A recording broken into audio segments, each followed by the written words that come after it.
everybody, welcome to Looking at the Markets with David Modell. I want to talk about Bollinger Bands and breakouts, and is that something that you should possibly trade, and is it profitable? So before I get started, I'm going to put out a promotional or sponsored video soon, and if you guys and gals could please click on my sponsored videos, I really appreciate that. That's what keeps this channel going. It doesn't cost you anything to click on it and give it a thumbs up, and that really helps me out a lot. All right, so I can keep on putting out free content like this one. All right, so Bollinger Bands, just a quick review. The middle line here in brown is the 20-period simple moving average. That's all it is, just a 20-period moving average. Then the upper Bollinger Band is 2 standard deviations above that, and the lower Bollinger Band is 2 standard deviations below the midline. Okay, that's pretty much all there is to it, at least mathematically. But here's something else mathematically that you might want to know. I have read from several sources that mathematically 90% of the time the candles will stay within the upper and lower Bollinger Bands. They'll stay in here 90% of the time. That's what I've heard from several sources. I've read that in a number of places. I cannot confirm or deny that. I'm not a mathematician.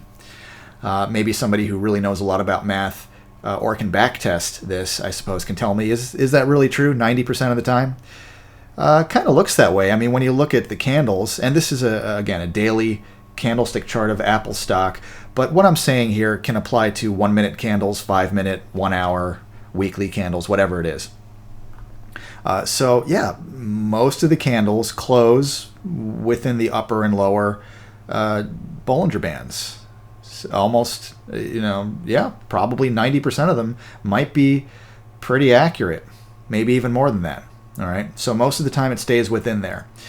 And so when a candle closes above the upper Bollinger Band, like this one, okay, I mean, it's a red candle, so it probably closed here, but that's still above, it's still an up day, it's only red because it probably opened here and then closed here, right? That would make sense that, for the day, during the day it went down, but it's still gapped up. So it was an up day, and anyway, it's above the upper Bollinger Band here. It closed above, right here. So since 90% of the time it closes within the bands, supposedly, whenever it closes above, that's supposed to be a pretty special event. Doesn't happen that often. In fact, in this whole chart here, which is several months of Apple stock daily candlesticks, it almost closes above it here. Maybe it did, but it clearly closed above it here. And so, yeah, that is kind of special, isn't it?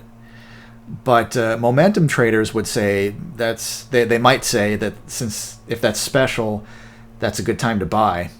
And this is only one example, but we can see that that's not always true. In fact, the price just collapsed after that in Apple stock. That's just one example. I'm not saying they're all like that. And if somebody wants to backtest that, if you're good at coding, if you're a coder, then hey, maybe backtest it, see what happens whenever a candle closes above the upper band. Does it tend to go up or down after that over the next several candles? I don't know. But I personally will probably not buy at that point.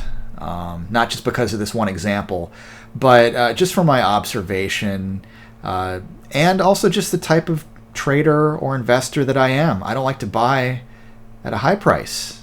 I like to buy at a low price. I'm more of a value or contrarian type of trader or investor than a pure momentum type of trader or investor. And there are exceptions. I do believe the trend is your friend also. But as far as buying at a high price, that's usually not. It's not me. It's not my personality most of the time. It's not what I want to do. So I generally will not recommend it. There are always exceptions. And I've seen videos on YouTube, and I've seen people who consider themselves experts, I suppose, and they recommend doing that, buying the Bollinger Band Breakout. It's not something I would generally do myself. Because also think about this. If the candles close 90% of the time within the bands, within the upper and lower bands. Yes, closing above is kind of special, but so is closing below, right? Is that any less special? If you're a contrarian or value type of investor, I think that's pretty special. I might want to buy there, or if you want, if you don't want to catch a falling knife, I mean, you can see these, 4 red candles in a row, and this one really gapped down from here. So I can understand not wanting to buy here. I get it. The trend is your friend, right? You don't want to go against the trend. So maybe wait until it closes back above the Bollinger Band. It might have closed above it here, hard to tell. Definitely closed above the lower Bollinger Band here. And as you can see, it went up after that. All right. Went up quite a bit, actually. So it does not always happen like that. Not 100% of the time. None of these things work perfectly all the time. Okay. So maybe consider that. Consider that closing below the lower band is no less special than closing above the top one. And if you see a video or somebody out there calling themselves an expert and saying, "Oh, it's a breakout here. This is really special," maybe think twice about it. Ask yourself, do I really want to buy this price? Don't worry about what the guy says in the video, including my videos. Ask yourself, is this a good price for this stock? Am I, like Warren Buffett asks, am I buying a great company at a good price? Really, that's the question, isn't it? More than any indicator will tell you. Also, you can combine any of these things with other indicators, volume. Look at the volume bars at the bottom. Combine it with other indicators if you want to. Okay. All right. So I just wanted to give you some thoughts there. All right, because I don't want you to get hurt. I don't want you to listen to people maybe you shouldn't be listening to. Or here's another possibility. Like you could look for certain shapes. Like, do you see the hammer candle there? Right. You got a hammer candle here, and then It doesn't always work like that, but those can be pretty powerful. And then it went up quite a bit after that hammer candle. Okay, so think for yourself, folks. All right, and again, thank you for clicking on my sponsored videos. I appreciate that a lot.